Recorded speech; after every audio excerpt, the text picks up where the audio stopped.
Hi, I'm Garth Armour and I'm really glad to be here introducing the next video in our series of Exploring Toronto Gardens. My name is Yael Freudman. I work as an organic horticulture gardener at Corktown Common. Today we're going to be talking about the city's Horticulture School of Excellence program. The program was launched in February of 2015 and it aims to educate and inspire park staff by focusing on approaches to gardening that reflect the changing needs of our environment. The program contains basic skills advancement with the introduction of new gardening techniques. And by focusing on skill development, we can educate staff and inspire staff to do the very best sort of horticultural displays and very best horticultural methods for management possible. There are 7 skills and components to the program itself. The first component is garden design, and really this component is designed to go beyond just pure aesthetic development of gardens and really start to create beautiful gardens that incorporate functionality. The second is a refresher course on proper gardening and pruning techniques. And the third is a pollinator series which focuses on the importance of habitat and food for pollinators.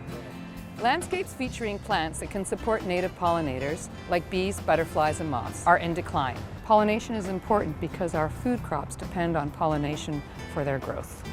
It's important to ensure that there is ample opportunities within Toronto parks for pollinators to thrive. In order to design the pollinator garden, we researched native plants and locations. We chose a spot that is sunny during the growing season of a minimum of 6 to 8 hours. We then chose plants that are native to Ontario, and we had a variety of grasses, flowers, and shrubs. Some of the flowers that we used to plant there were prairie smoke and columbine for the early spring flowering, serviceberry, which has flowers and then berries later on, and later on in the season we get a lot of echinacea, rudbeckia, liatris, and late flowering plants, and this is to provide flowers throughout the season as well as berries. During the installation process, we weeded the area that we were going to plant. Then we laid down cardboard, and then we covered the cardboard with a mixture of compost and triple mix. We then planted, and afterwards we watered everything thoroughly. We then mulched the area. We added logs and rocks to provide habitat for bees and places for butterflies to rest and warm their wings. This project has been a great success. The plants are flourishing and they are being visited by all manner of insects, bees, butterflies, moths, as well as birds. Next is xeriscaping, and this is something that's very popular these days. You hear about all of the work and drought that's happening in the southwest of the United States and even in parts of Canada.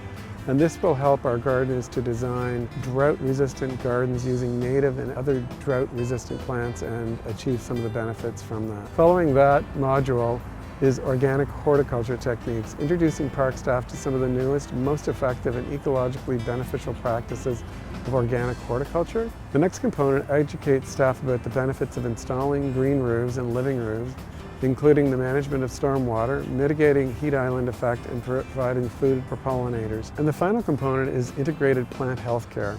It's an active management strategy for landscapes that's used to establish and maintain optimum plant health through landscape design, site and plant selection, soil health, planting methods, and timing of management practices.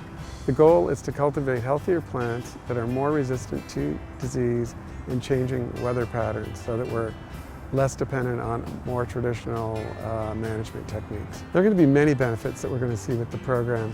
Healthier, disease and drought-resistant gardens that are beautiful and beneficial to the environment, water conservation and natural soil amendments used to maintain gardens, and finally healthier pollinator populations in the urban environment. The great thing about having high-quality horticulture demonstrations in all of our parks is that all of the techniques that we're exploring in the school are compatible with urban gardening, be it in your front garden, your back garden, or on your balcony. And really incorporating all of these techniques into your home garden really goes back to that first call to arms where we asked you to bring horticulture into your life so you can have a richer, fuller life by incorporating plants into your day-to-day life.